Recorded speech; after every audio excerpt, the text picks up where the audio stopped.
شاركنا بورشة خشخجوك، وهلا شاركنا كمان بالمعرض. اشتغلنا حصرا خاطفة الأحلام.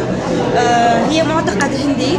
كان في عند الهنود الحمر ساحرة، يعني كانت اختيارها كتير، فهي كانت تاخذ الأحلام السيئة وتعطي الأحلام الكويسة للقبيلة تبعها. فمع الوقت هي الختيارة رح تموت يعني، فاخترعت خاطفة الأحلام هي، وحصرت هون إنه رح تتعلق الأحلام السيئة هون مع شروق الشمس الصبح. رح تجي الشمس هون ورح تاخذ الأحلام السيئة كلها، رح تموت ورح تعطي أحلام حلوة عن طريق هدول الريش للشخص النايم يعني. ايوه، فضلوا الهنود الحمر يعتقدوها كخرافة لبعد أجيال. حاليا عم يستعملوها كزينة للبيت مشان يضل المعتقد الهندي تبعنا موجود يعني. فحبيتوا قصتها كتير وحبيتوا اشتغل فيها انا كمان، بحكم انه ما انشغل هون كتير منها يعني.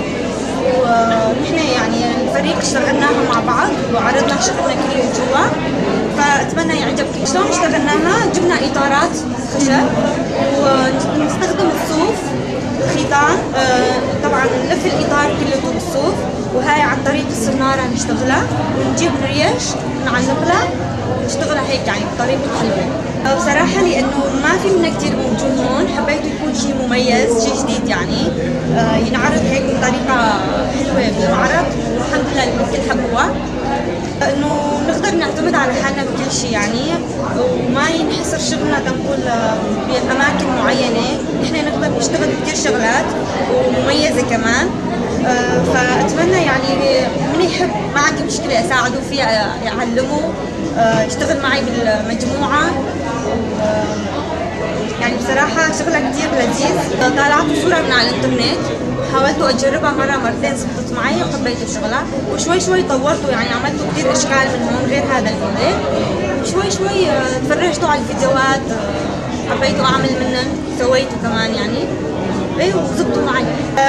بالنسبه لي كسريانيه يعني يعلمني الصبر، يعلمني ابداع جديد يعني، واختراعات جديده نقدر بعدين نعمل يعني.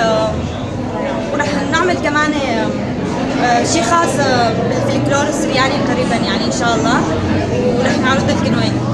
بالعكس انا كثير اشجع المرأة تشتغل، بالاخص الاشغال اليدويه، واللي عنده موهبه لازم تطلع، لانه كثير شيء حلو. الموهبه انه بتريح النفسيه، بتعلم الانسان يكون مستقل لحاله، يعرف ايش يريد. بشكل عام يعني المواهب اللي جواتنا يعني لازم نشتغل عليها ونطورها اكثر.